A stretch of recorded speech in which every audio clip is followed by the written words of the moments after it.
Pronto. Boa noite a todos, sejam muito bem-vindos a mais uma aula da Polícia Civil do Piauí. Nós hoje vamos trabalhar um conceito básico, primitivo de eixos temáticos. Esse conceito é meu, eu, professora Rosiara, que desenvolveu, que estabeleceu esse tipo de metodologia de ensino.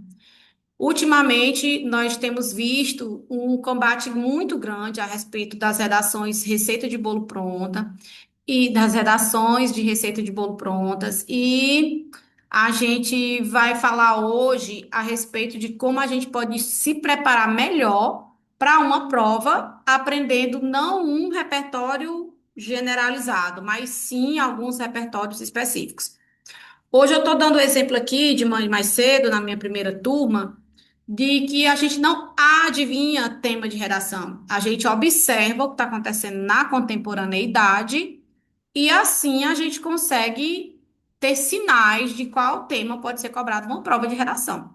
E se você observar bem a dinâmica da Polícia Civil, uma dinâmica mais investigativa, você vai fazer um correlacionamento com o papel, com a função da Polícia Civil, porque é isso que tem no edital, né? O edital diz que vai ter um tema de redação de acordo com a área de atuação de conhecimentos do cargo.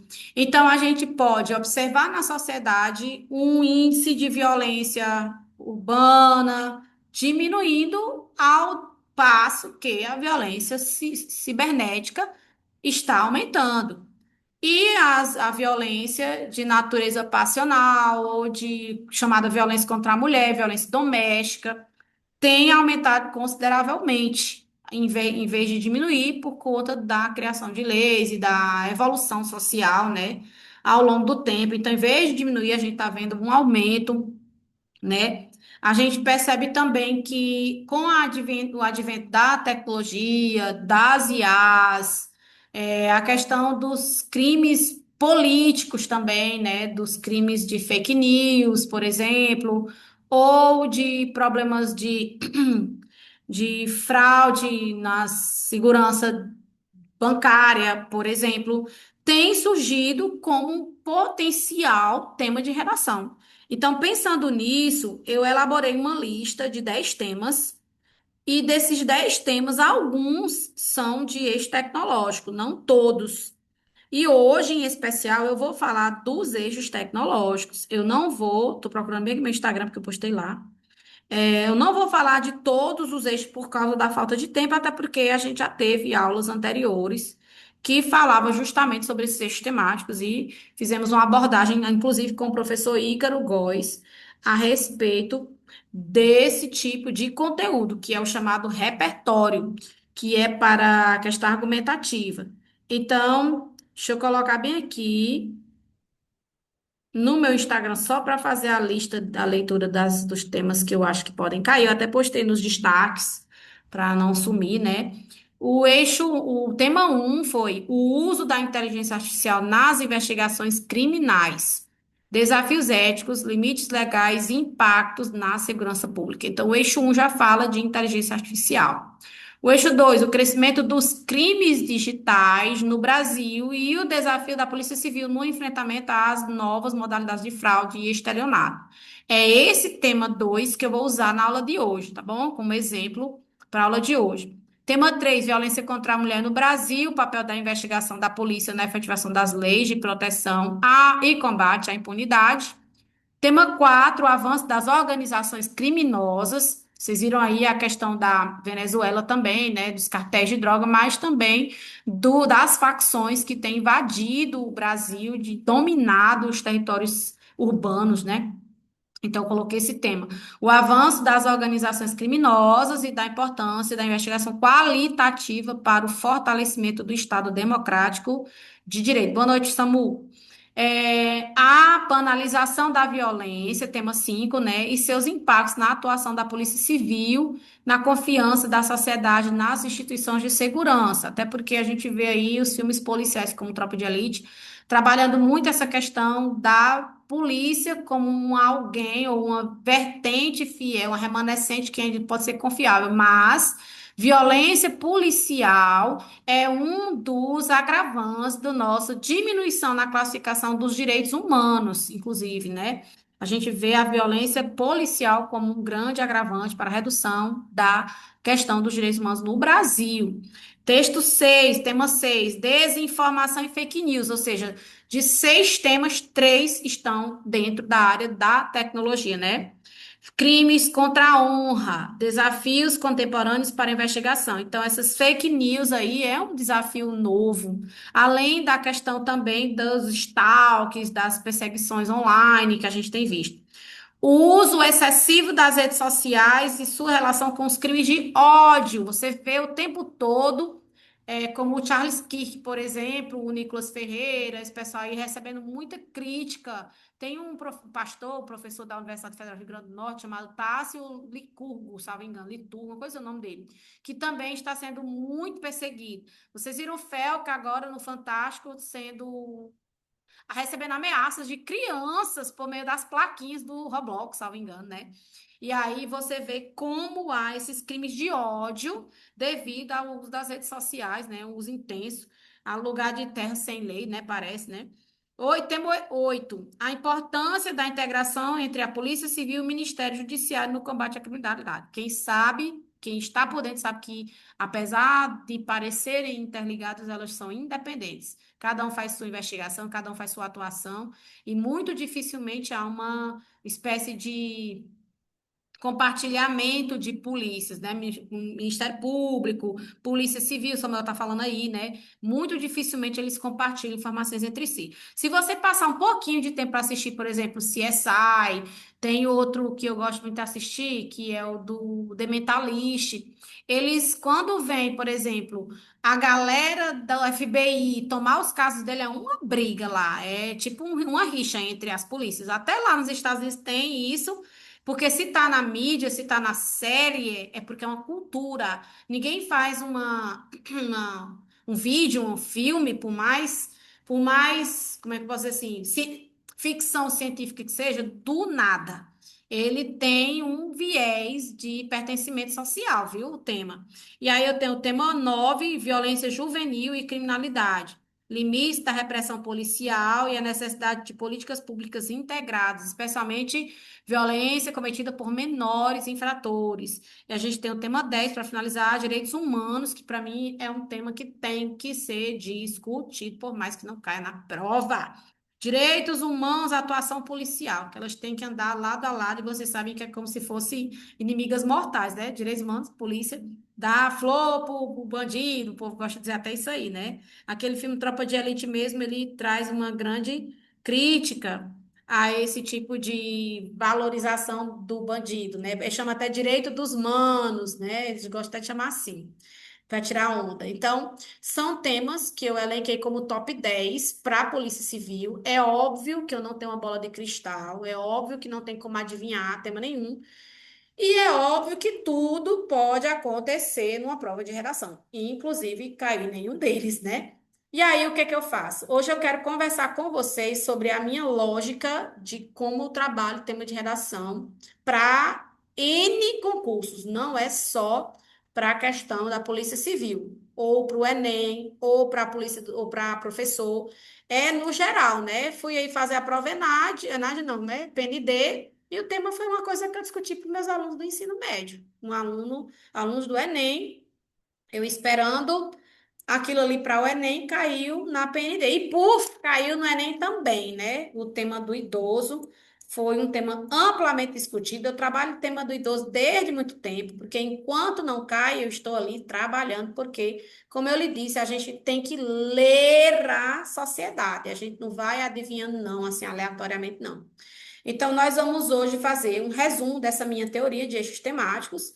Todo mundo usa essa expressão eixos temáticos, mas cada professor tem a sua pegada. Eu tenho alguns colegas professores que dividem em 7. Lá em Teresina mesmo, meu chefe, meu coordenador do SEDUC, da SEDUC Piauí, ele divide em 7 áreas de atuação, né? O que eu chamo de eixo temático 1, ele subdivide em 7. E aí acaba deixando de contemplar algumas coisas, mas ele é meu patrão, eu só digo amém, vou só, né? No dia que ele me perguntar a minha opinião, aí eu digo a minha. E uso muito as minhas redes sociais para fazer essa divulgação dos eixos temáticos. Então, o que vocês vão ver aqui é a minha versão, ok? não a geral, não é uma coisa que é adaptada por todo professor, mas quando cada professor fala de eixos temáticos com a sua pegada, né? E aí o que é que eu digo? Eixos temáticos são categorias amplas de problematização social. É como se eu criasse campos temáticos. Eu crio três, eu só dou três eixos temáticos e digo, pode ser sobre essa galera aqui, ou sobre essa aqui, ou sobre essa aqui. Sobre tal englobamento temático, ou sobre tal, ou sobre tal. Eu divido em três. Organizam os temas recorrentes das provas, reduzem a sensação de tema inédito e permitem a transferência de repertório, mesmo autores, dados, leis, conceitos. Ou seja, eu não vou usar, ou pouco vou usar, o repertório que cabe a esses temas aqui com esses temas aqui. E posso, por exemplo, se eu pego um repertório que trabalha educação, que é um repertório do eixo um, digital, que é um repertório com a temática do repertório do eixo 3, quer dizer, eu pego a educação digital nas escolas, tema que envolve o eixo um, educação, e o eixo 3, tecnologia. Então, eu posso, nesse âmbito, usar os repertórios do eixo um e os repertórios do eixo 3 que couberem, né, que der certo. De modo que eu tenho, sim, uma espécie de esquematização de como estudar, apesar de acreditar eu que estudar redação é entender de tudo um pouco. De biologia, de química, de física, de matemática, de história, de geografia, de sociologia e filosofia, e especialmente de acontecimentos. Eu estou de olho, por exemplo, no que está acontecendo no Irã, que, devido à inspiração da Venezuela, a galera de lá também decidiu lutar contra seu ditador. Tem mais de 20 mil mortos, porque o ditador do Irã não perdoa. E aí eu dei uma olhada naquele material, olhei as notícias e pensei, esse negócio aqui tem tudo a ver com a dinâmica de populações que a gente estuda na geografia. Ou eu olho, por exemplo, para a questão da qualidade de vida, do envelhecimento da população, e digo, isso aqui pode ser um tema de redação. Ou eu olho para a violência contra a mulher, que é uma coisa que está acontecendo, aquela que levou 61 socos, aquela que o namorado passou por cima dela e levou, arrastou ela por 1 quilômetro, depois as pernas dela foram amputadas, depois ela morreu. Porque são coisas muito chamativas e que estão na sociedade, né? Eu posso olhar para o que está acontecendo na TV e falar sobre intolerâncias religiosas ou intolerância homofóbica, a questão da homofobia. Eu posso olhar para a violência no geral e classificar ela, né, como violência simbólica, que tem tudo a ver com a violência de preconceitos, como a homofobia, a xenofobia, a gordofobia, aí o idadismo, que é o preconceito contra o idoso, enfim. Então, eu tenho uma espécie de olhar panorâmico para poder chegar aqui e dizer assim, olha, a gente pode estudar em grupos, em blocos. Outra coisa que me fez fazer esse tipo de estudo foi justamente há 15 anos, 18 anos, na verdade, eu tenho, né? 18 anos trabalhando com redação. São 18 anos estudando as bancas, os concursos, os vestibulares, concursos, sou mais escrevendo no concurso. Os concursos, os vestibulares, são anos a fio acompanhando esse tipo de material para poder perceber que nenhuma vez o tema cobrado fugiu da minha técnica de trabalhar com eixos temáticos. Ao mesmo tempo, por exemplo, vai ter a prova SEDUC Piauí, que vai cobrar uma prova dissertativa, um texto dissertativo por cargo. História, matemática, biologia, física, química, literatura, ou língua portuguesa, espanhol, inglês. Ele vai fazer uma proposta de redação para cada cargo. Achei até uma coisa chata isso aqui. O que me levou a fazer temas de redação específicos da área, não só de professor, não só da educação, que é o que? O eixo um, educação, mas também da área de biologia, física, matemática. Então, eu penso. Na área de biologia, o que é que está mais acontecendo? A questão socioambiental, a questão do racismo ambiental, a questão, deixa eu ver o que mais, da da ecologia, do preservação ambiental, tudo isso aí.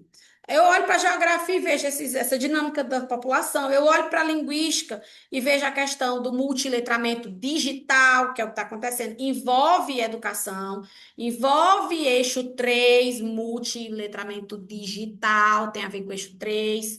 Eu olho para a parte de história e posso discutir sobre a questão da diversidade cultural, da construção de um povo e da importância disso para o combate ao preconceito, por exemplo. E aí eu tenho o eixo um envolvido com a questão da história e percebo que mesmo diante da especificidade de temas como prova SEDU, que vai acontecer agora pela Banca Sebrasp, ainda assim eu consigo aplicar os conhecimentos que eu estudei a respeito de eixos temáticos. Então, o que acontece? Na aula passada, nós estávamos falando sobre a questão dos repertórios de bolso. E foi por conta dos repertórios de bolso que, porque eu recebi uma redação hoje de manhã do aluno que eu vou usar hoje, né? Que eu pedi para ele, viu, para usar, ele me deixou, que eu vou utilizar a redação dele para trabalhar, para finalizar, juntando a aula de, ontem, de terça com a de hoje, para poder a gente entender a diferença, tá bom? Então, depois dessa visão panorâmica aqui, eu vou falar dos três eixos. O meu primeiro eixo é o eixo direitos sociais. Esse eixo temático aqui, direitos sociais, ele é inspirado nos direitos básicos da sociedade. Os direitos básicos e os direitos fundamentais. Eu prestei atenção que existem direitos garantidos, inclusive, na Constituição Federal de 88, como, por exemplo, os direitos fundamentais e básicos, que estão no artigo 5º e que estão no artigo 6º, que são comumente temas de redação. E esses eixos temáticos aqui, esse eixo temático 1, foi inspirado justamente nisso. Quais são os direitos básicos de uma população? Quais são os direitos fundamentais de uma população? Então, meio que aluno meu passa o ano todo aqui comigo, 2026, eu estou abrindo turma no sábado, que é uma turma base, né? Uma turma de redação básica cuja meta é Enem, porque Enem é uma prova tradicional todo ano, mas não pense que você estudando essa redação, você vai não estar apto a fazer a redação PCP, que é justamente o contrário, né? A redação Polícia Civil é muito mais fácil do que a redação do Enem. Você aprende a redação do Enem, você aprende não só a redação, mas aprende também a responder questões das provas objetivas. E eu estou lhe dizendo porque eu nunca li um edital para poder ir fazer uma prova de concurso. E muitas vezes eu não passo, mas muitas delas eu passo. Porque cai justamente essa capacidade de interpretar, que é a redação que me entrega, né? Não é porque eu estudo, é porque a gente tem trabalhado o poder de interpretação, de desmembrar um texto, né? Os critérios de redação do Enem para uma conclusão são mais bem específicos. E isso há anos, agora está pior, né? Você viu aí que até o número de notas 1.000, só foram 8 notas 1.000 esse ano. Eles não estão para brincadeira. Porque de um tempo para cá, a galera passou nesse negócio de receita de bolo pronta. E o Enem não tinha como combater isso aqui. E agora ele desenvolveu uma técnica. E agora arrocha o nó, né? Mas eu disse, eu não quis dar por receita de bolo mesmo, então eu achei foi bom. Pense numa época que eu tô assim, ó, vibrando. Bem, eu sabia que não ia dar certo esse negócio de receita de bolo pronta. Então, vejam só. Nesse tema aqui, nos eixos temáticos do direito social, que é o eixo um, entra desigualdades estruturais, exclusão social, falhas, omissões do poder público, políticas públicas de direitos fundamentais. A pergunta-chave é: quem está tendo seus direitos negados? E que, eu vou até complementar, e é este direito negado? Por exemplo, eu tenho no artigo 5º os direitos fundamentais à liberdade, igualdade, dignidade, segurança e propriedade. Já caiu menos sobre propriedade. O povo não fala disso. Que, inclusive, é lindíssimo o direito à propriedade. Que, como nunca caiu, eu fui estudar. Deixa esse direito bem aqui, que nunca caiu. Vou ver o que é. E desmembrei ele aí com minha turma. Os direitos básicos, que estão no artigo 6º, já são 11 direitos. Educação, moradia, segurança, alimentação, saúde, trabalho, transporte, lazer, assistência aos desamparados, já tem 9, né? Previdência, 10 e 11, proteção à infância e à maternidade.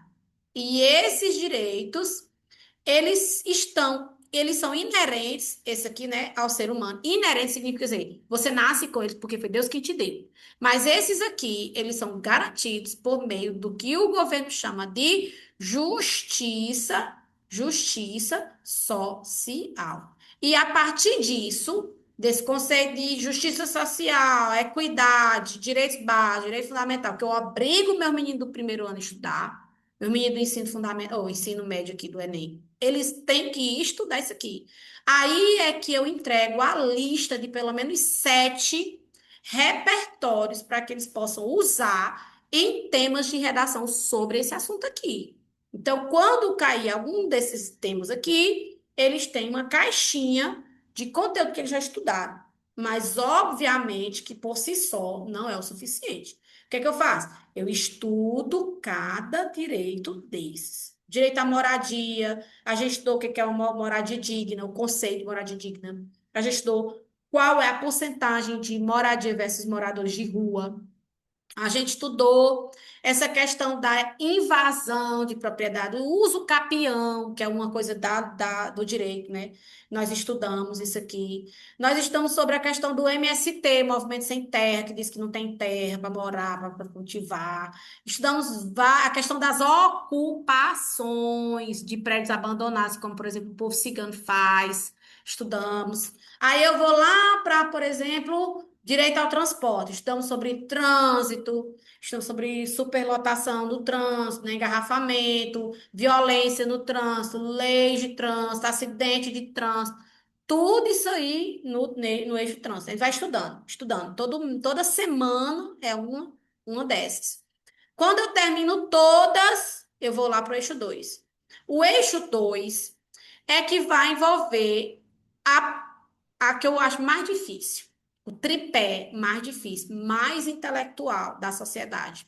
Você entender a economia do país, e não só do seu país, mas do mundo, capitalismo, socialismo, consumismo, obsolescência programada e perceptiva, comportamento do consumidor. Depois eu vou entender a relação do consumo com a mídia. Qual é o papel da mídia mediante o incentivo para você consumir? Como, por exemplo, as propagandas. Depois que eles lhe convencem a comprar, eu vou ver qual é o impacto disso para a questão ambiental.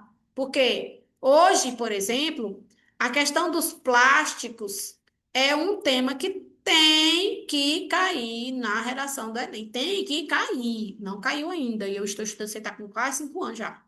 Todo ano eu estudo plástico, todo ano eu atualizo os dados, todo ano eu vejo o que está acontecendo. Porque vai cair, tem que cair. Porque o plástico é um problema gigantesco para a sociedade. Ele é um dos pilares da poluição moderna. Moderna porque é de 1950 para cá que se inventou o plástico. Então a gente tem o quê? Além da produção de carbono, consumo né, o nome das fontes de carbono, como o petróleo, né, das não renováveis. Essa questão de energia renovável, energia solar, energia eólica, energia.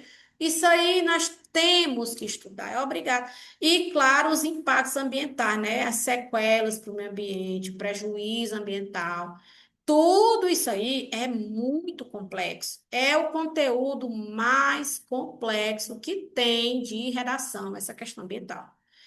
É tanto que você fica até desnorteado quando vai escrever. Por quê? Porque não entende que é um tripé. É um tripé contribuindo para a questão ambiental. Não é só ambiente isolado. Você não pode falar de ambiente sem falar, por exemplo, de desmatamento. Não pode falar de desmatamento sem falar, por exemplo, de capitalismo e consumo. Não tem como desvincular esses três. Então, depois que eu estudar tudo isso, precarização do trabalho, mídia como formadora de opinião, crise ambiental, eu pergunto, quem é que lucra? Quem perde? Quais são os impactos ambientais? Aí eu elaboro uma lista de 5 repertórios, como Ulrich Beck, Hans Jonas, como é o nome do outro, meu Deus, que eu gosto muito? O, meu Deus, subiu na cabeça agora. É Ulrich Beck, Hans Jonas, meu Deus do céu. A Anne Leonard também, que eu estudo. O pessoal da cultura, né, meu Deus do céu, das escolas de Frankfurt, né, que é da indústria cultural, a gente estuda. E só a indústria cultural leva um mês todinho do conteúdo, porque é muito conteúdo, é muita coisa. Aí, depois que eu estudo tudo isso aqui, eu vou lá para a tecnologia, que é o nosso assunto de hoje, né? O eixo tecnologia, ele é o mais fácil. É o mais fácil, apesar de ser mais contemporâneo.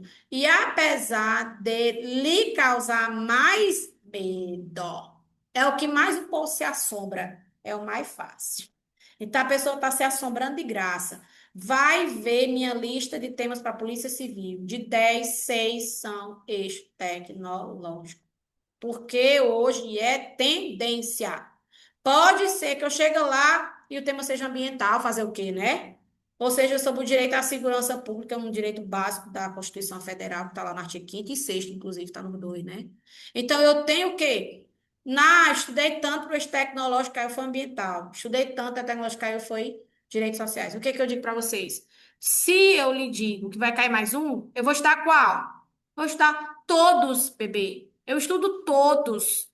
Hoje eu só estou revisando o tecnologia, mas eu estudo todos. Inclusive, tem aula nossa aí para trás, ó, que o Ícaro fez uma revisão de quase não, mais de 2 horas de repertório, uma aula que eu babo toda vez que eu assisto, de tão bom que o professor é.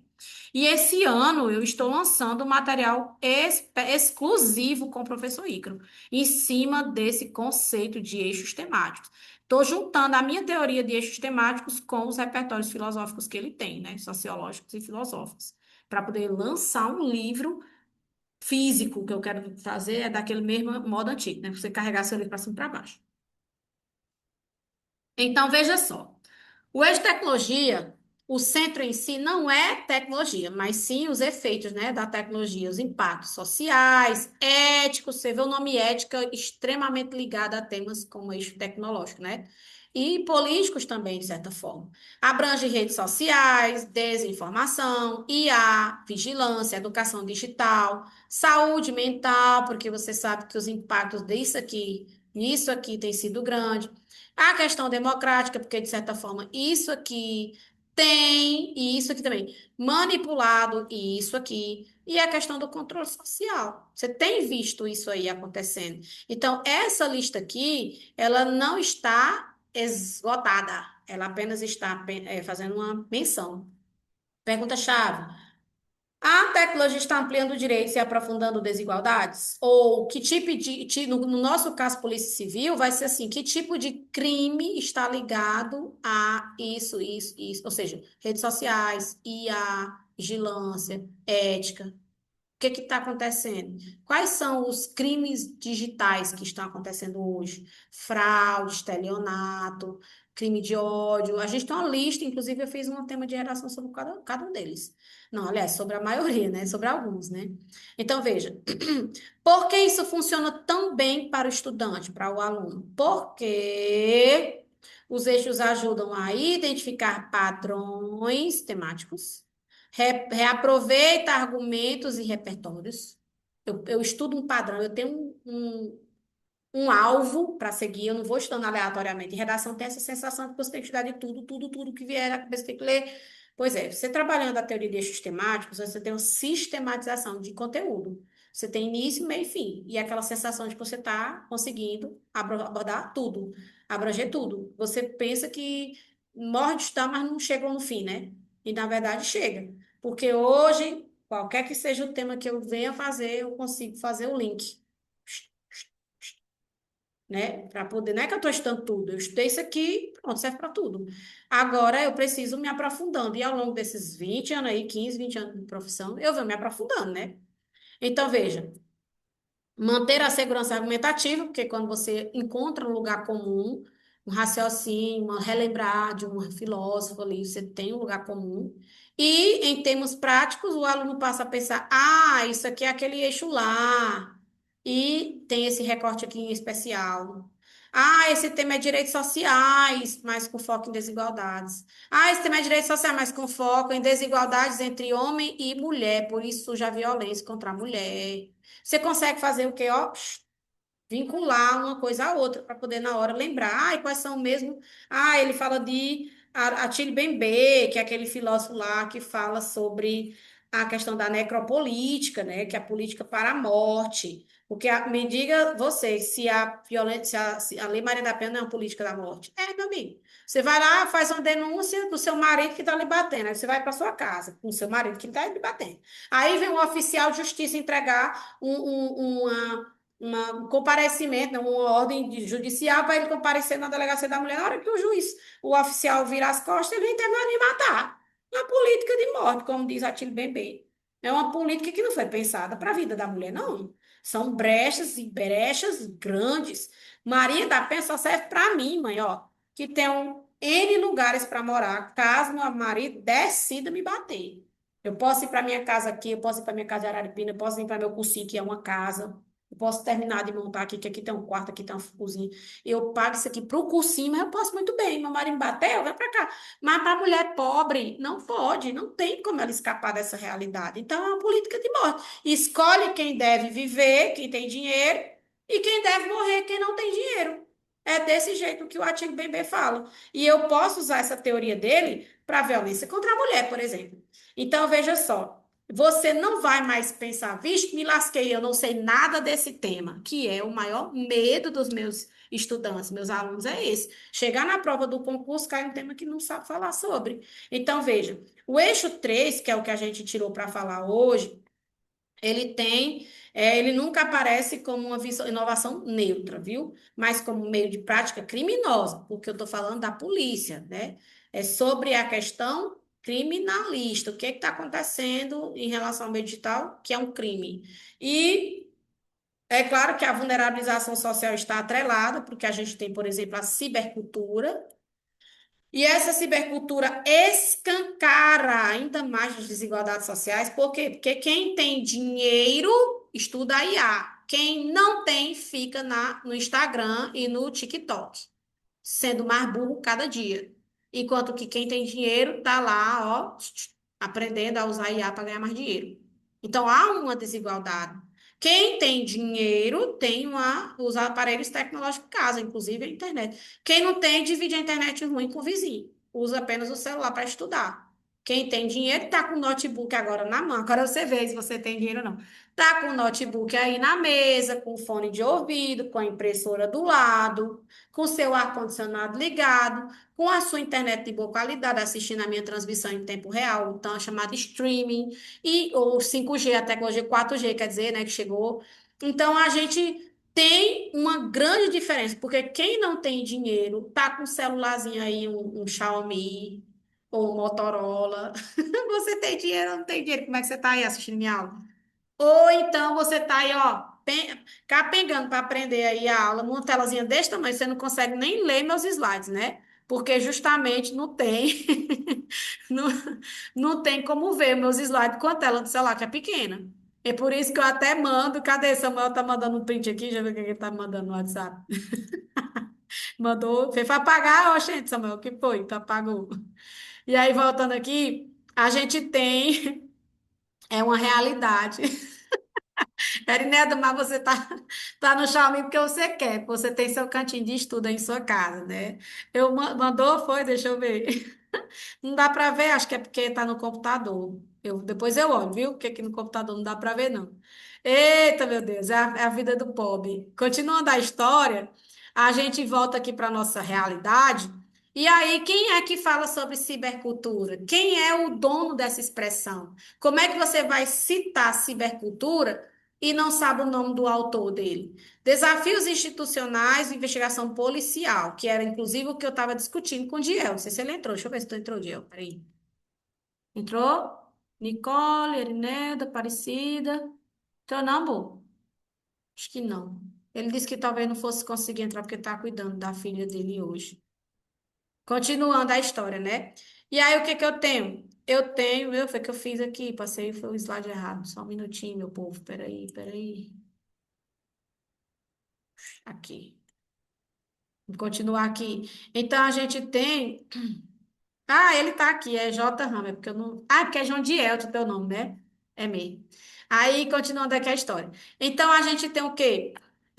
O candidato precisa mostrar que entende o fenômeno tecnológico e o papel da Polícia Civil diante dele. É isso que eu quero com o tema de tecnologia. Então, veja só, eu tenho um canal no YouTube, quem quiser se inscrever lá, tá lá, viu? Qualquer dia eu posto uma aula de Ícaro lá, só para ficar salvo para todo mundo. Então, um dia eu disser assim, não sei, eu digo, vai assistir minha aula lá no YouTube. Veja só. Vamos ver que núcleos temáticos mais prováveis para a Polícia Civil. Apesar de eu já ter feito a leitura dos temas que eu elaborei, tá no meu Instagram, tá lá em destaques, se você quiser, eu deixei salvo lá justamente para vocês acompanharem, se quiserem, os 10 temas que eu acabei de citar, tá bom? Então, veja, golpes virtuais, estelionato eletrônico, crimes praticados por meio das redes sociais e aplicativos, vulnerabilidade de idosos e hipossuficientes no ambiente digital, que é justamente essa cibercultura que separa, que segrega, dificuldades investigativas no ambiente virtual. Eu estava até falando com o Diel hoje, na redação dele, que a questão de como a gente entende o tema como o problema da Polícia Civil. E realmente, se nós não tivermos delegacias especializadas, com uma galera estando o tempo todo se aprimorando no meio digital e se tornando aqueles nerds que aparecem sempre em filme americano, aqueles nerds de internet, a gente não vai conseguir combater o crime virtual, não. Então, é mais uma questão de como a Polícia Civil realmente precisa se capacitar e continuar a aprender a dominar essas tecnologias, né? Veja, enfoque esperado, repressão qualificada, investigação tecnológica, cooperação institucional e prevenção, que inclusive foi o que o Dia usou no argumento dele, né? Foi um dos argumentos dele foi a questão da necessidade de prevenir.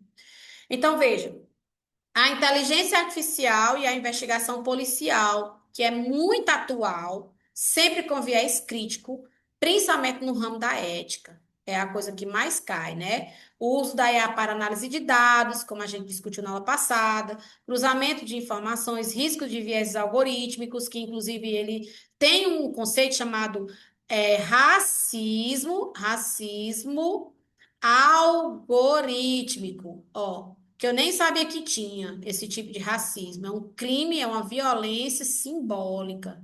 Isso aqui é um tipo de violência simbólica.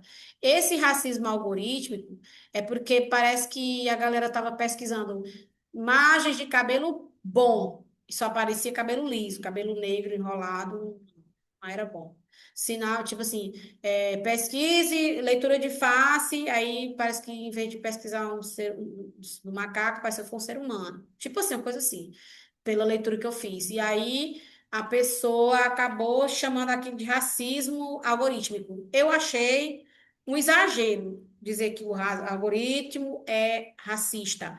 Porque o algoritmo ele é puramente racional, enquanto que o racismo ele é puramente emocional. Ele não tem um viés racional, porque é o oposto. Você sabe na biologia que quanto mais diversificado o organismo é, mais resistente às adversidades ele é.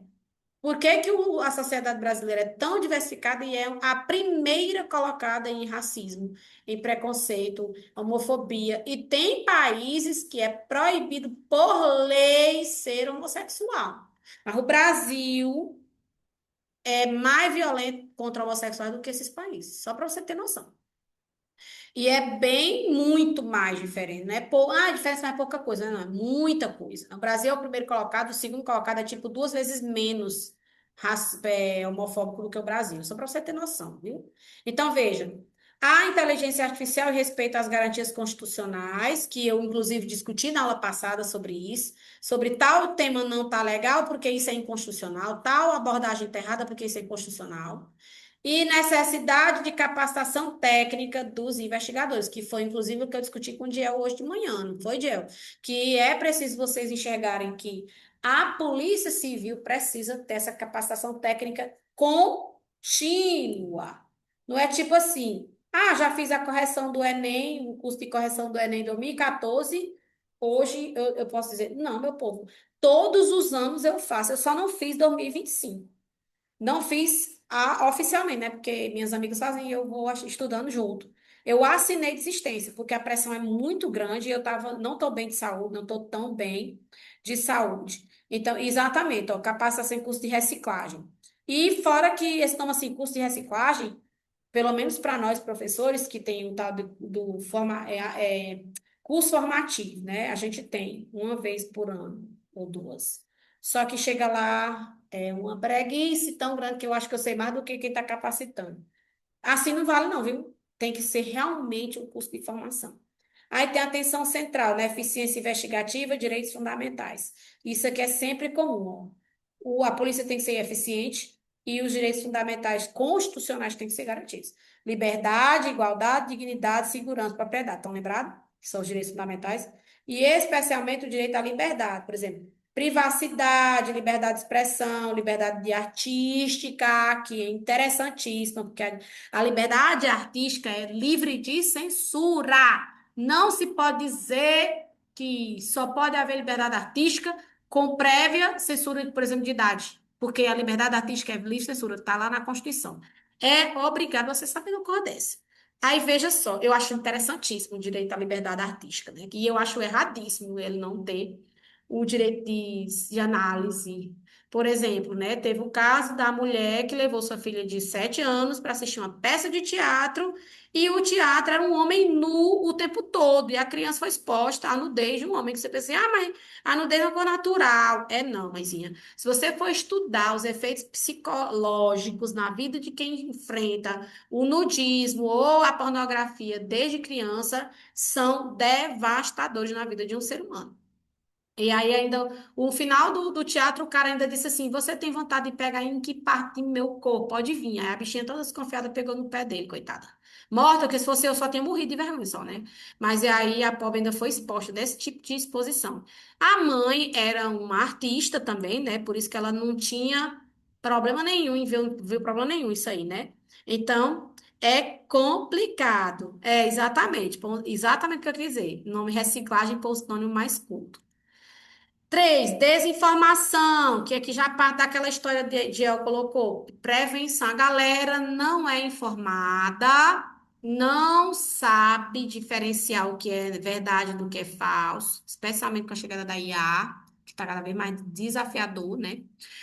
A questão do discurso de ódio, que é, meu Deus, é um absurdo, ó, é um absurdo. A galera, ah, Bolsonaro foi preso. Tinha gente soltando fogos na minha escola. Porque alguém, Charles Kirk foi morto. Tinha gente, tinha não, N pessoas comemorando. É um discurso de ódio velado, galera. Por mais lulista que eu seja, eu não posso comemorar a prisão de alguém, a morte de alguém, pelo amor de Deus. Então é doentio isso. E a sociedade acha lindo, né? E posta o tempo todo está no discurso escolar, os professores dizendo que no dia que Bolsonaro for preso, eu vou soltar uma caixa de fogo. E de fato, no dia que ele foi, soltaram a caixa de fogo mesmo. Então, crimes digitais que são mais graves, né? A pessoa realmente vai lá. Aliás, não sei nem qual é o mais grave, né? A banca gosta muito desse cruzamento, tecnologia e ordem social, viu? Temas possíveis: disseminação e fake news, seus impactos sociais, crimes contra a honra do ambiente digital, radicalização e violência mediadas por redes, a atuação da Polícia Civil no combate a crimes virtuais sem censura indevida. Deixa eu lhe dizer uma coisa, ó. Eu acho que vocês devem saber dessa informação, mas eu vou falar de novo. A internet, ela é apenas a ponta do iceberg. A grande parte está submersa, está escondida na chamada Deep Web. Acho que vocês já ouviram falar disso, né? E lá no fundo, a escória da internet se chama, como é mesmo? Dark, Dark Web. Para você ter acesso a essa parte aqui, você precisa usar um navegador diferente do Google Chrome, ou do Firefox, ou do Internet Explorer, não sei nem se ainda existe aquilo ali. Mas você precisa usar um outro, que até graças a Deus esqueci. Nesse ambiente, ele é totalmente anônimo. Ele é totalmente anônimo. Nesse aqui, mesmo que você invente um codinome, coloca lá Pikachu 16. Ainda assim, por causa do ID, do IP, né? Do IP, endereço de não sei o que aí. Ainda assim, a polícia consegue lhe identificar de onde você acessou, qual é o e-mail original, qual foi o perfil, qual foi o computador, qual foi os dados móveis, qual foi a lan house, quem foi que teve na lan house naquela hora. Eles conseguem. Mas a Deep Web, a Dark Web, eles não conseguem fazer o rastreamento. Quem sabia disso? Quem sabia disso? Vocês sabiam dessa informação? Sim, olha, a outra ainda botou aí, top. Mulher, já tinha esquecido, mulher. Vai lá, para aguçar minha curiosidade mais uma vez, que eu fiquei muito tempo. E isso, do também, justamente. Tem vários meios de entrar, né? Vários não, mas alguns. E esse tipo de anonimato, ele é verdadeiro. Ou seja, quando eu digo Deep e Dark Web, dois pontos, o verdadeiro lado do anonimato. O que que acontece?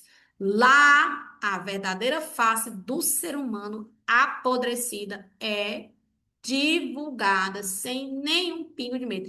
Inclusive, 90% dos crimes da Dark Web é em relação a quê, hein, galerinha? Chuta aí no chat. 90% dos crimes da Dark Web, pedofilia. Muito bom, Samuel. Exatamente. A maioria investigada pela Polícia Federal, porque Polícia Federal não tem fronteira. Polícia Civil é porque é do Estado, né? Lembrando que quando eu falo do ramo da internet, muito dificilmente eu tenho fronteiras, tá bom? Muito dificilmente. Então veja como o pepino é mais embaixo aí, né? Esse negócio aqui já é um absurdo. Inclusive, tem chats, né, o ForShare, que lá é venda de droga, contrato de assassinato de aluguel, lá é solto. Pagamentos via moeda virtual, né? Via Bitcoin. Então, são vários crimes que acontecem nesse ambiente e que é muito desafiador para a Polícia Federal, no caso, investigar. Aí eu tenho o quê? Eu tenho esse tipo de crime na Deep Dark Web, venda de órgão muito bom, exatamente, né? É, e fora a violência sexual, né? O abuso sexual infantil lá, não só a pedofilia. Enfim, o que eu quero dizer é que enquanto que a SurfaceNet, que é a internet de cima, é investigada e já é um grande desafio, existe ainda a podridão da Dark Deep Web, né? Que é outro problema muito mais difícil de ser combatido e às vezes a gente nem sabe. Então, veja só, a vigilância de dados pessoais e privacidade, tema técnico, mas altamente valorizado. Possíveis abordagens. A gente tem é, proteção de dados, LGPD, vocês já ouviram falar desse aqui? Lei Geral de Proteção de Dados. Ah, tá aqui, ó, botei. LGPD limites de atuação estatal, que é justamente essa fronteira, né? Quebra de sigilo telemático, que é um pepino, e inclusive algo que só pode acontecer com mandado, é uma coisa grave de invasão à privacidade. Monitoramento digital e controle social. Aqui o examinador quer ver o domínio jurídico, o respeito ao Estado democrático de direito, né? Especialmente aos direitos fundamentais. Não esqueça que você tem que ser fera em direitos fundamentais, tá bom? Aí vem a tecnologia nova e formas de violência. Exemplo, violência de gênero mediada por tecnologia, como stalking digital. Já ouviu falar, né? A galera que stalkeia aí. E esse negócio aqui, ó, a revenge porn, que tem a ver com pornografia. Crimes sexuais e no ambiente virtual. Eu tenho uma amiga professora que ela deu uma de blogueira, né? E aí, ela é muito bonita também. E aí o que é que acontece? Ela postou uma foto no status dela na massoterapia. E ela estava só com uma toalha cobrindo aqui e fez a foto para divulgar o lugar de massagem terapêutica, que inclusive eu até fiz várias sessões de terapia por conta do meu ciático, né?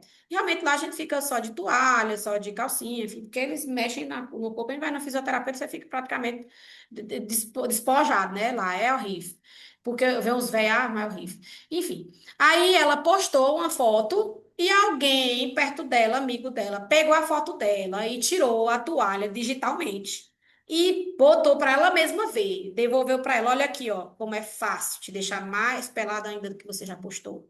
É muito fácil alterar a imagem digital. Então, se a pessoa posta, por exemplo, a minha filha, que é uma criança muito linda, minha filha é linda de morrer, né, Ana Rosa?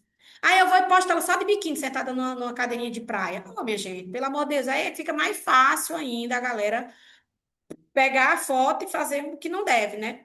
Então a pessoa tá lá, namora com alguém, terminou aquele namoro, pega vídeos íntimos, ou pega fotos íntimas, ou pega fotos que não são íntimas e manipula e pá, né? Vai lá e se vinga. Ah, meu filho, isso aqui é triste, é triste.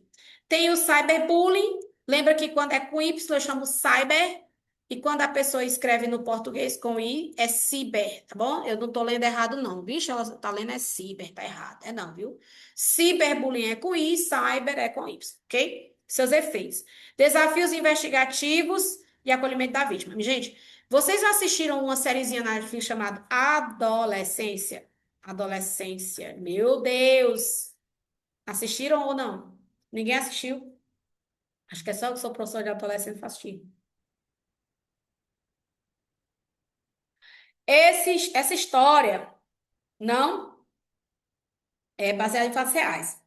É um adolescente, exatamente. Matou por quê? Porque ele era vítima justamente do cyberbullying. Eles têm até um nomezinho mais específico, eu esqueci, Samuel. Tu sabe o nomezinho?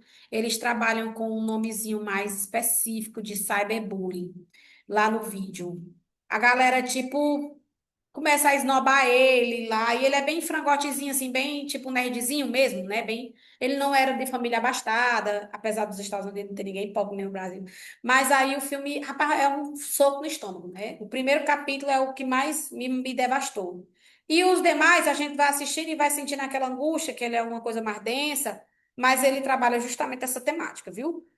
É porque eu esqueci do nomezinho, até anotei para poder estudar e esqueci. Vou até assistir de novo para poder lembrar. E aí tem o quê? Proteção à vítima, investigação especializada, mais uma vez, né? Articulação com políticas públicas. Depois disso, dessa abordagem geral que eu queria ter, eu vou para os três repertórios. Apenas três. Simples. São simples demais. São teorias que você vai decorar, cara crachá, para usar de forma adequada. Até porque quando você vai escrevendo sobre esses temas, esses nomes vão entrando. Cyberdemocracia, cyberespaço, cyberbullying, preconceito, crimes virtuais. Você vai entrando e você vai usando um dos três. Ou o Manuel Castells, ou o Luciano Floridi, ou o Pierre Levy. Vocês vão ver como funciona aqui. Eu acho que nem vai dar tempo de chegar na tua redação, viu, Diel? Porque já é 8h30. Além do mais, eu tô morta, que eu tô aqui desde cedo. Primeiramente, o Manuel Castells, que é esse velhinho bem aqui, ó. Esse velhinho aqui, ele é espanhol. Ele é um sociólogo espanhol. E ele é referência mundial. Não tem quem não saiba o nome desse cara. Então, quando você citar Manuel Castros, primeiramente você não vai ser uma citação que todo mundo vai citar. Quem bem domina Manuel Castros é quem domina o meio digital, né? Então, não adianta você pensar assim, ah, eu vou citar e todo mundo também. Vai não, vai não. Até os que estudam comigo dificilmente lembram de Manuel Castros, ou Pierre Levy, ou Luciano Floridi. Então, o que você está fazendo hoje é realmente se destacando na multidão, viu? Manuel Castro é referência mundial no estudo da tecnologia e na comunicação e no poder que isso tudo gera. Professor em universidades como Berkeley e University, eu não sei ler bem inglês, né? Universitat Oberta de Catalunha. Ele se dedica a analisar como as tecnologias da informação transformam as estruturas sociais, políticas e econômicas. Sua obra mais conhecida é a da trilogia, que são três, viu? São três livros. É a Era da Informação. Oh, desculpa. O nome da trilogia é Era da Informação e a obra mais famosa dele é a Sociedade em Rede. Eu coloquei até aqui as três, ó. Sociedade em Rede, volume um é o mais citado e o mais importante para o eixo 3, né? Castas demonstra que a organização social, econômica, política e criminosa passa a ocorrer em redes. É o que chama de cybercultura, inclusive, né? O que que é a cybercultura? Cybercultura é tudo que a gente faz no presencial, no ao vivo, ou que nós fazíamos, passa a ser feito no virtual. Exemplo, e um exemplo bastante repetitivo, que eu gosto muito de usar ele, era como eu paquerava e como os meus adolescentes paqueram, né? A gente ia para uma festa, a gente escovava dente, comprava Trident, a gente usava uma roupa bacana. A gente passava a primeira hora da festa olhando para quem paquerar, né? Procurando alguém mais ou menos. Depois a gente passava horas a fio se encarando. Para poder, depois, a pessoa, o homem, né? Que tomava uns porque, ô povo mole, meu Deus, olhava para mim, essa beldade aqui, não tinha coragem de chegar, né? Aí, depois que ele já tava meio encanado, aí, puf, chegava, chamava para dançar. Aí a gente via o papo, a conversa, e fazia o quê? Pensava, filho de quem? Né? Meu sogro já assim, pergunta por que você é filho, neto, bisneto, saber sua origem. Aí depois a gente sentia o cheiro da pessoa, sentia mau ar, tudo isso aí a gente avaliava. E no final rolava um flashback, falava um tchan, aí era que namorava, né? Hoje em dia, o menino faz o quê? Cada um. Isso, eu levei eles para uma festa de aniversário de 15 anos aí, um monte de meninazinha assim numa mesa e eles aqui comigo. Eu tenho um monte de fião, né? E eu disse, meu Deus, tanta menina bonita acolá e vocês nesse celular. Meus filhos, pelo amor de Deus, larga isso aí, vamos paquerar, vamos olhar para as meninas bonitas. E eles aqui e elas lá. E ela lá na mesa delas lá, cara socada no celular. Eu sei que de repente ele me disse assim, ei, Rose, me dê bem a chave do carro para mim, para eu, que eles são tudo assim, só dá com um pentinho de bolso, de velho no bolso, né? Aí, pufa, eu dei, caí na besteira, dei a chave do carro. Na hora que eles desceram, tchuf, não deu 5 minutos. As bonitas desceram também, né? Tchuf, desceram também. Digo, ô, lasqueira, foram para meu carro, ô, meu pai do céu. Eu sei que quando deu uns 20 minutinhos, subiram eles, depois subiram elas. Digo, mas vocês são tão brega. Ô, povo brega, minha gente. Todo mundo aqui percebeu que vocês foram namorar, né, Telemar? Pelo amor de Deus. Tirei onda com eles, que é isso, que é isso. Aí o que acontece, né? Eles não se paqueram, eles não conversam, ele não quer saber a origem da pessoa, ele não quer. Eles só se marcaram para se beijar, só isso. Foi lá e puf, beijaram e voltaram. Meu Deus, como é diferente o nosso tempo, minha gente. Como é diferente. Então, como a gente paquerava, hoje não é mais assim, é pela internet. Como a gente pagava a nossa conta, hoje não é assim, é pela internet. Como a gente assina os documentos, hoje em dia não é a punho nem carimbando, é pela assinatura digital do Gov, pela internet. Como a gente assiste a... Gente, eu tô aqui sozinha, sozinha nessa escola, nessa sala, só a Dona está ali na frente. E todo mundo tá em sua casa, no conforto de seu lar. Não precisa se deslocar, não precisa gastar com gasolina. A aula tá gravada para você assistir quantas vezes quiser. Então, a gente tem hoje uma comodidade que é chamada de cultura digital. O que era presencial virou agora online. E se eu não tenho mais dinheiro verdadeiro, nunca mais eu achei dinheiro jogado no chão, que eu achava era muito. Só andava olhando, caçando, para ver se um bebê tinha deixado cair alguma nota de 5 para eu pegar. Agora não se acha mais, porque tudo é Pix, Pix, Pix, Pix. Então, o bandido também migrou a sua forma de roubar. Agora também está no meio digital. Então, existe a chamada o cybercrime. Então, veja só, né? Esse Castells falou que tudo passa a ocorrer em rede. E essa fala é dele, cara. Não é sua, não. Eu sei que você também chegou a essa mesma conclusão, mas ele chegou a isso há muito mais tempo atrás do que você. E aí você simplesmente está deixando de citar um repertório com o nome de uma referência porque não sabia que foi ele que disse. Olha só, o poder deixa de ser apenas territorial e hierárquico. Hoje em dia, por exemplo, não se atrela mais poder a uma pessoa que conquistou a fama por meio da televisão. Hoje em dia, até uma pessoa pobre que grava um vídeo brega que só, numa casa feia que só, consegue 1.001 seguidores e estoura, né? E estoura aí na internet e vira um digital influencer, e daqui a pouco tá ganhando patrocínio, daqui a pouco tá sorteando dinheiro, né? Agora não tá esse negócio aí de sortear dinheiro pro seguidor, né? Então, olha só como hoje não se determina mais quem tem poder e quem não tem. A internet trouxe esse poder para qualquer pessoa, por mais burra que ela seja, viu? Eu gosto de dizer isso aí. Eu tenho certeza que olha lá o professor de redação que bateu em mim, conhecimento de redação. Mas o que acontece é que eu só que eu ganho menos. Porque enquanto eu estou aqui tentando ser tradicional, ainda manter, para produzir um livro em digital, para pôr impresso, os meus colegas, ou até que não são nem colegas, mas são menos inteligentes, mais novos do que eu, começaram agora, se jogaram no meio digital, estão aí falando asneira na internet e ganhando mais dinheiro do que eu. Ah, por quê? Porque hoje em dia o poder, ele não é mais hierárquico ou territorial. Ele não é limitado mais a picos. Hoje eu chego em Petrolina, Araripina, e quando. Ah, aquela mulher lá do redação. Porque hoje em dia eu tenho uma aluna de Manaus, cara. Manaus não, Rondônia, Roraima, sei lá, num lugar lá do norte. Eu tenho uma aluna de lá assistindo minhas aulas do curso de redação aqui no sábado, né? E eu tenho alunos de Fortaleza, às vezes de São Paulo, às vezes de Minas Gerais, né? Eu não é que eu tenho muitos alunos, eu tenho um de lá, um dali, outro de São Luís. Então a gente hoje não tem mais esse território, né? A internet ampliou, por isso que hoje em dia, quando se fala mais em crimes virtuais, a gente fala mais da Polícia Federal do que a Polícia Civil, né? A informação se torna o principal recurso estratégico. E eu não estou falando de conhecimento, eu estou falando de informação. Então, o que é que acontece? Você pode até tentar ir para o chat GPT e montar um slide que nem o meu, mas não consegue. Por quê? Porque você não sabe manipular dados. É o que o Samuel está falando. Informação é igual a dados. Você não sabe manipular porque você não sabe. Eu botei na internet assim: faça um resumo do filme Caramelo, porque meu menino queria assistir esse filme, eu achei, meu Deus do céu, brega que só, assim, só pela cara. Aí eu fui no chat GPT e pedi para ele fazer um resumo. Fez um resumo sem lá pra ruma, não sei da onde, não tinha nada a ver com o filme.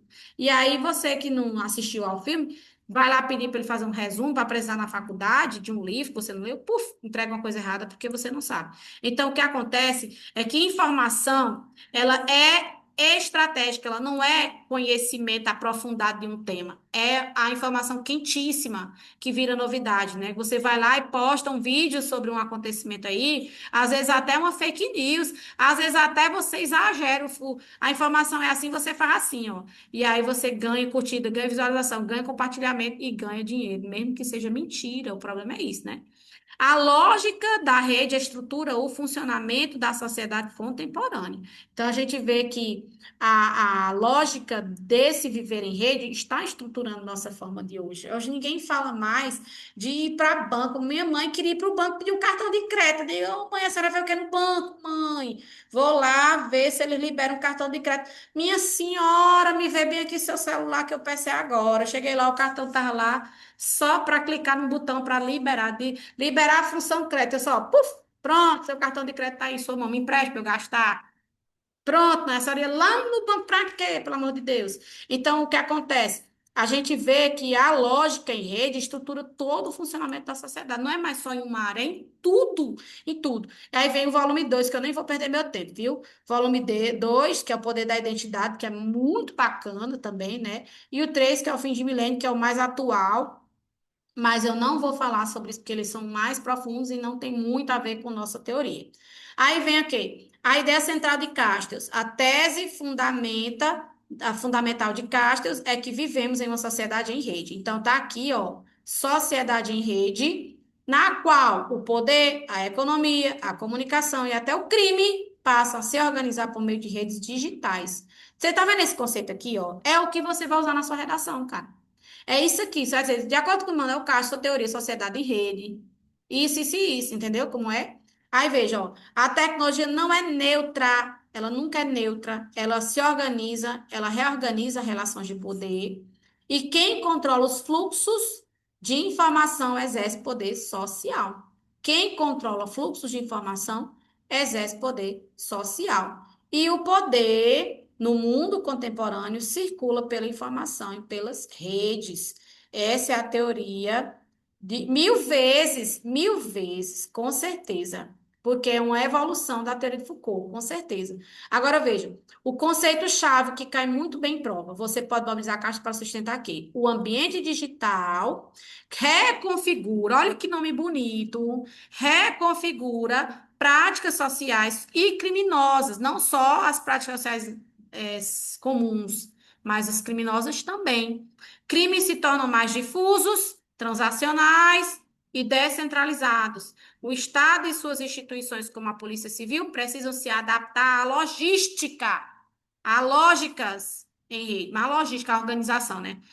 Expressões como sociedade em rede, fluxo de informação, reconfiguração de poder, lógica em rede, substituindo estruturas sociais. Você está falando de Manuel Castro, você está usando as palavras dele, então você pode se referir a ele. Segundo o nosso teórico de hoje, é o Pierre Levy, que esse velhinho bem aqui também, ó. Eles todos são vivos, tá? Pierre Levy, ele já é filósofo canadense, tá bom? Ele é misturado aqui da França e do Canadá, ele tem dupla cidadania. Mas ele é sociólogo e filósofo, não é só sociólogo. O Manuel é só sociólogo. Esse é sociólogo e filósofo, tá bom? Ele traz referências nos estudos sobre cibercultura. Você está vendo que é com I? Então é cibercultura.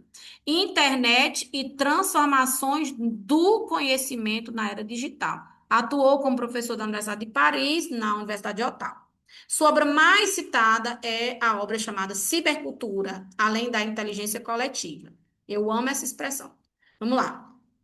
Ideia central de Pierre Levy. A principal tese de Levy é que a internet cria um novo ambiente cultural. É uma nova cultura. Então, cybercultura ou cibercultura é uma palavra de Pierre Levy, viu? Sociedade em rede, Manuel Castro. Cibercultura, Pierre Levy, tá bom? E ele tem nessa expressão cibercultura a palavra ciberespaço, que é justamente o espaço conhecido que deixa de ser centralizado para ser produzido coletivamente. Ou seja, se você for estudar redação e vai para o Google ou para o YouTube, você não vai ter só a minha voz, você vai ter a voz de todo um coletivo, de todos os professores que se puseram a dominar o espaço digital, né? Então você pode entender que é espaço coletivo ou o que ele chama bem aqui, ó, de inteligência coletiva é a construção. Por exemplo, a minha mãe agora, ela deu para ser boleira, né? Todo dia ela fala uma coisa de bolo. Aí o que ela faz? Ela vai ver um recheio de ninho com Nutella, e aí ela bota no Google. Aí ela assiste o primeiro vídeo, aí diz assim, mas esse aqui. Aí assiste o segundo vídeo, aí assiste o terceiro, aí ela começa a dizer, rapaz, essa daqui tem um legal disso aqui, isso aqui tem legal disso aqui, agora ela vai lá e produz o próprio dela. Ela tá desse jeito, minha mãe. Assiste, aí diz assim, o canal dessa daqui é melhor do que o dessa. E consegue julgar. E coletivamente ela constrói um conhecimento crítico próprio dela, se a pessoa souber ler e estudar criticamente. Agora, aqui no meu curso de redação, eu só tenho turmas no sábado. Eu não tenho turmas na semana, porque eu estou em Teresina, em Araripina, de segunda a sexta. O que acontece é que eu pago um aluguel zóio da minha cara, aqui no centro da cidade, para dar aula só sábado. Faz o menor sentido na minha cabeça. Então, eu pensei, eu vou contratar um professor novo para trabalhar com os fundamentais, que eu tenho turminha do sexto ano, quarto ano eu tenho gente, até o nono. Eu pego um ou um professor ou dois, né? Vou abrir aqui para professor vir trabalhar comigo, né? Abrir. E a galera, ixi, é pra Rosiera, vou não. Já começou assim, oxe, o que foi que aconteceu? Não, mulher, se for pra tu, eu não vou não, que eu sei que tu vai. Oxe, calma, mulher, vem, não, vou nada. Começou aí. Aí começou, 3 pessoas vieram fazer o teste. A primeira, o tema era um só, né? Diferenciar gênero de tipo textual. A aula de meia hora sobre gênero e tipo textual. A primeira pessoa, puf, escreveu no quadro e eu assisti na aula juntamente com meus alunos, meus meninos aqui, né? Meus gêmeos para julgar, né? Aí ela explicou. Depois eu pedi para eles ir embora, para eles não se contaminar com minha fala. Depois eu dei o feedback. Olha, esse conceito que você me deu tá errado, ele não tá certo. Isso daqui é que é gênero, isso aqui é que é tipo. Ah, mulher, desculpa, é porque eu não sabia. Bem, passou. Aí veio o segundo. Quando veio o segundo, mesmo assunto, né? Outro dia, elas não se toparam, não vi, não se viram. Eu quem vi. Puf, explicou o mesmo erro que a primeira tinha cometido, o segundo cometeu também. E fiquei, né? Eu digo, tá muito estranho, esse conceito tá errado, é assim, assim, assado. E porque eu não sabia, eu tive que estudar, estudei muito para dar essa aula, mas não sabia que estava errado. Veio a terceira. O mesmo eu digo, não, não pode, não, tá errado. O que é que tá acontecendo com essa galera, gente? Você não sabe nem. Não, é porque eu fui pesquisar no Google e o primeiro material, o primeiro arquivo foi o que eu estudei. Ou seja, o que aconteceu com os outros dois? A mesma coisa. Foram pesquisar o tema no Google e o primeiro arquivo que encontraram, fizeram download e estudaram. Não tiveram a audácia de estudar dois, três, quatro, cinco sites para poder chegar a uma conclusão crítica. Conhecimento produzido coletivamente de Pierre Levy. É isso aí, gente. Não posso pegar o primeiro otabocó que posta um vídeo no TikTok e acreditar que aquilo ali é razão. Não, é certo, não. Porque qualquer carniça produz conteúdo hoje na internet. Exa exatamente. Que é um comportamento nosso que não era digital e que agora está se tornando digital. Porque aquela pessoa que escreve o TCC sem usar um chat GPT, me desculpa, meu filho, mas você está apanhando, viu? Você precisa saber dominar a inteligência artificial para escrever hoje em dia. Não é só original da sua cabeça, é apanhar demais. Então, o que acontece? Hoje em dia, as tecnologias digitais ampliam as capacidades cognitivas humanas. Elas estão aí é para ajudar, mas ela só ajuda quem tem alguma coisinha na cabeça. Quem não tem nada, faz que nem vieram aqui. Os três fizeram o teste. Eu não contratei nenhum, que eu não tive coragem de contratar. Não dá, não dá, não tem como. Porque a galera não tem autonomia de aprendizado. Ah, porque eu trabalho, eu também. Ah, porque eu tenho filho, eu tenho três. E o meu marido, quatro, que é pior do que os outros três juntos. Não venha para porque eu também faço. Eu também faço mestrado e faço pós-graduação em início e faço licenciatura naquilo. E faço o curso de Libra de noite na terça-feira. Então, por favor, não venha me inventar, não. É estudar na madrugada. Se você quiser romper com o bojador, você tem que romper com a dor. Não adianta. Você sabe muito bem que eu não estou falando com ninguém aqui que não tem nada para não fazer. Todo mundo trabalha, todo mundo estuda. Quem não trabalha, quem não estuda, tem que limpar a casa, tem que fazer a comida. E você precisa superar outro momento para poder estudar. Todo mundo é assim. Então, nem vem que tá todo mundo concorrendo igual aqui. Agora, veja, ó. Surge a noção de inteligência coletiva. Que ideia é assim, ninguém sabe tudo. Todos sabem alguma coisinha. O conhecimento agora é coletivo. E vai juntando e vai montando. Isso aí é ideia nova? Não é.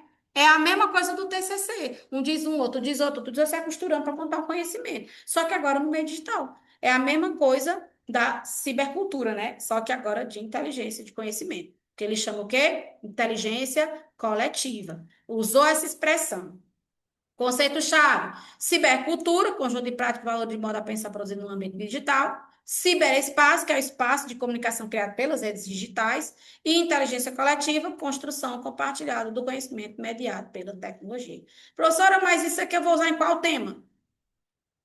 Você vai sentir. Quando você estiver fazendo o texto, você vai sentir. Agora vamos para Pierre Levy na Polícia Civil. Vamos lá. Levy não é ingênuo, mas também não é, mas é mais otimista, quer dizer, do que Castells. Veja só. Você pode usar para defender a qualificação tecnológica do Estado. Você pode justificar o uso da tecnologia como instrumento de eficiência investigativa. Você pode dizer, né, sobre a inteligência coletiva como instrumento de inteligência, por exemplo, né? Por exemplo, conforme Pierre Levy, o ciberespaço possibilita a construção de uma inteligência coletiva baseada no compartilhamento de informações. Nesse sentido, a atuação da Polícia Civil pode se beneficiar da integração de bancos de dados e do uso da tecnologia digital, potencializando a investigação criminal sem se afastar dos limites legais. E aí eu vou construindo, né? Até a que Samuel comentou. Tipo a coleta de digitais ou fotos na base de dados de diferentes órgãos governamentais. Exatamente. A gente poderia o quê? Fazer um compartilhamento, né? Que na verdade tem. Leitura crítica. A inteligência coletiva pode ser usada para o bem, mas também para o crime, viu? Redes que produzem conhecimento também produzem desinformação. Por quê? Porque há o oposto. Pessoas idiotas compartilhando. E só o que tem. Não é não? É só o que tem a gente que não sabe de nada compartilhando informação na internet. E muitas vezes informações erradas, distorcidas, né? Sem regulação, que é o que acontece, né? O ciberespaço amplia riscos sociais. Olha, eu tenho uma ex-aluna que ela foi aluna minha em 2015, eu nunca esqueci dessa menina. Meu Deus, que menina atronhada, Jesus! Eu não vou dizer o nome dela, não. Aí a menina queria porque queria porque queria medicina, mas nunca estudava. Aquela pessoa que o sonho é medicina, mas nunca estudava, né? Aí ela fez um ano, fez outro, mas não estudava. De repente, ela pediu para eu seguir ela no Instagram. Segue aí. Tipo assim, foco no jaleco. Era coisa assim. Não era esse nome, não, mas era tipo isso, sabe? Um Instagram. Ajuda você a passar em medicina com dicas de como estudar. E fulano, tu passou para medicina aqui? Não, não passei, não. Como é que tu tá criando um Instagram para ajudar as pessoas a passar para medicina se tu não passou, meu irmão? Pra tu ver, né? E bomba, viu? E bomba porque a galera não quer saber de quem é a origem. E isso acontece muito com redação, por exemplo. Qualquer aluno que tira 1.000 acha que virou um professor especializado em redação e publica edital, ou é book, abre curso de redação, vende que sobe, chega mais do que eu, viu? Porque tá lá divulgando, disseminando informações, né? Embora Pierre Levy destaque o potencial emancipador da cibercultura, a ausência de mediações institucionais pode converter a inteligência coletiva em vetor de práticas ilícitas. E digo mais, viu? Se você citar isso você precisa explicar a teoria. Não adianta você só jogar e dizer para ela, não, eu não estou adivinhando o que é cibercultura, não, viu? Você pode colocar o que é o conceito também, definição também, exemplo, para poder valer a pena, senão só citar assim, não vai não, viu? Agora, por fim, para a gente finalizar nossa aula de hoje, Luciano Floridi. Luciano Floridi, ele é filósofo italiano.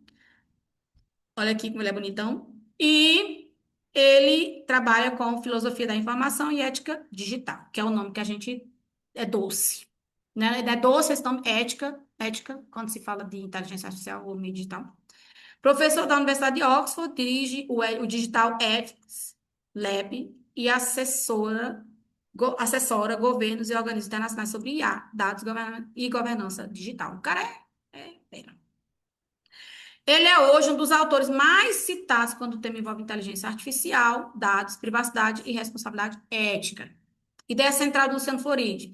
Floridi afirma que vivemos na infosfera. Você lembra da atmosfera, lembra essas coisas aí? Pois é. Info vem de informática, de ambiente digital, tá?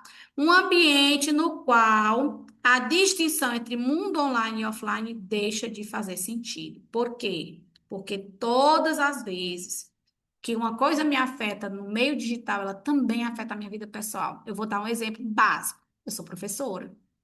E aí, puf, compartilharam um vídeo íntimo meu, compartilharam no meio digital.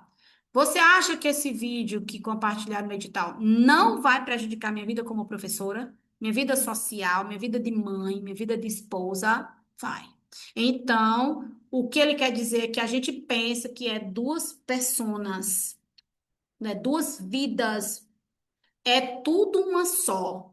Porque quando uma coisa te afeta aqui, ela te afeta aqui também, e vice-versa. Se isso daqui está me afetando no emocional, no físico, no pessoal, eu automaticamente não sou a professora do digital que está lá gravando stories, gravando vídeos. Tem dia que eu tô uma fossa que eu não consigo gravar um bom dia, galera. Vamos fazer a redação hoje. Tem dia que eu disparo gravando o vídeo aí, ó, que o povo acha que vai me enjoar. Então, porque o que faz eu ficar triste no real afeta quem eu sou no virtual e vice-versa, viu? E aí vem Luciano Floridi dizendo justamente isso. Ele chama vida on life. Ele tem essa expressão também, ó.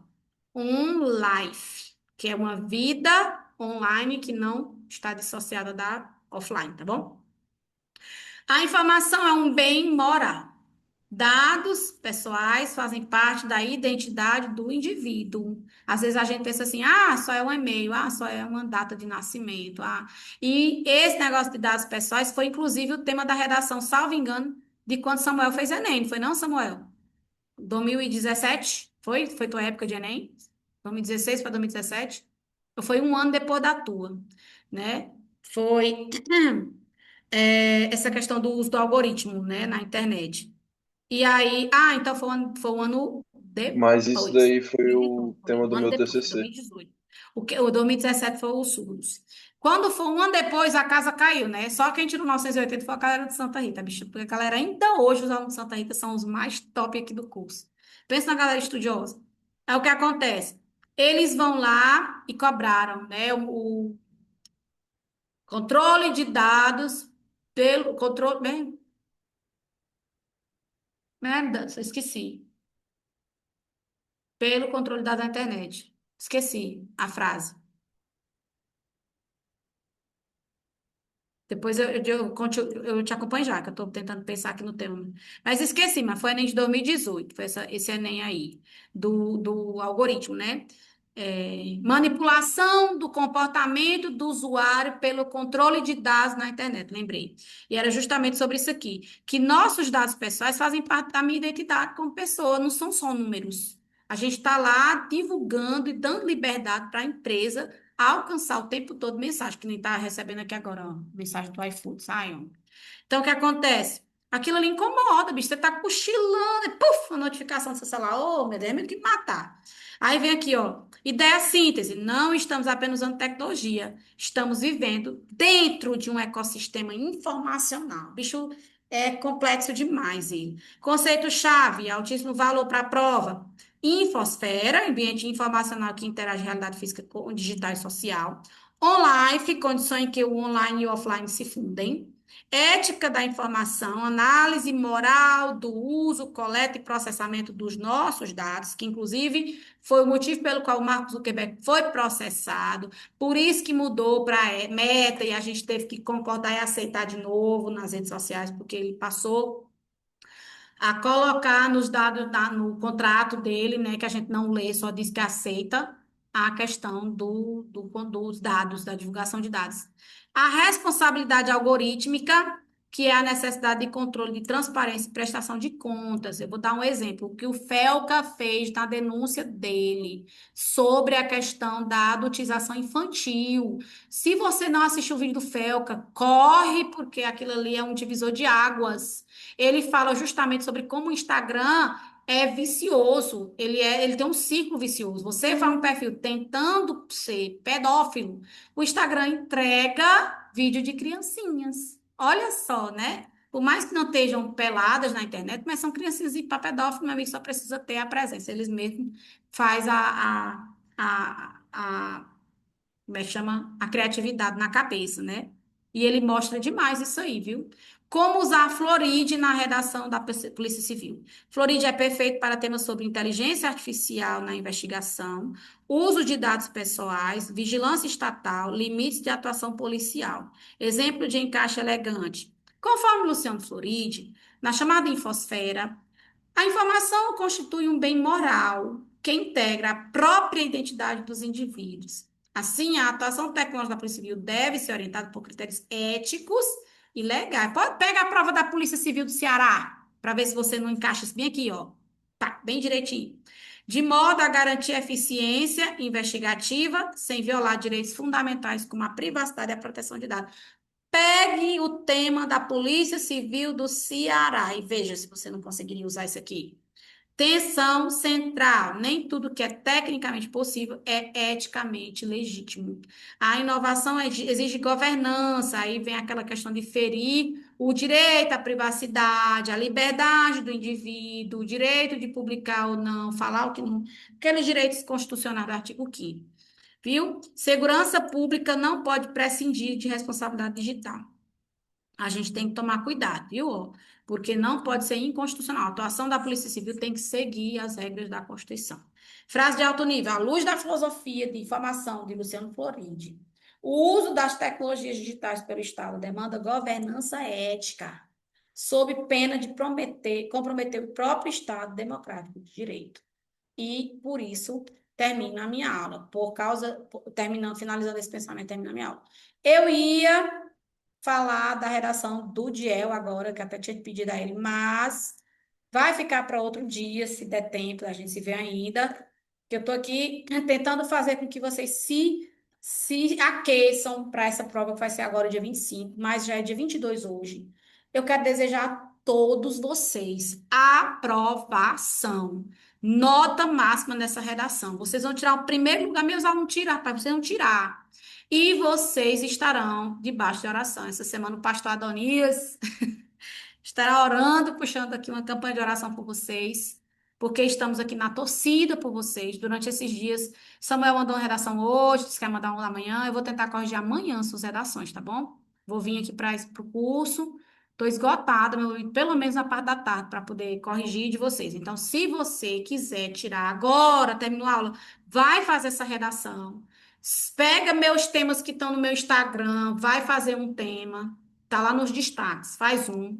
Agora de noite e manda que amanhã de tarde eu lhe devolvo. Se você mandar, não me mande sábado, porque sábado eu dou o dia todinho no Enem e domingo eu nem li computador, nem li. Olha lá quando eu respondo a mensagem celular, porque eu preciso ter um dia para minha família, né? Então, se você me mandar, eu corrijo. Amanhã de tarde eu vou separar só para vocês. Se não, depois não tem como mais, porque a prova já é domingo. Pessoal, boa viagem, boa prova, né, Tereza, né? Boa prova, que Deus abençoe vocês e até um próximo momento que a gente precisar estar junto novamente. Desejo sucesso. Esse ano vai ter N concursos da polícia e de polícia rodoviária, polícia militar, por um monte de polícia por aí. Estaremos aqui disponíveis também para continuar debatendo e insistindo nesse discurso de assuntos de temas de redação, tá bom? Qualquer dúvida, chama. E qualquer coisa vocês podem comprar só o pacote de correção, tá bom? Precisa nem comprar mais a aula, porque eu acho que agora já tá todo mundo fera. Deus abençoe. Beijão, viu, gente? Deus abençoe vocês.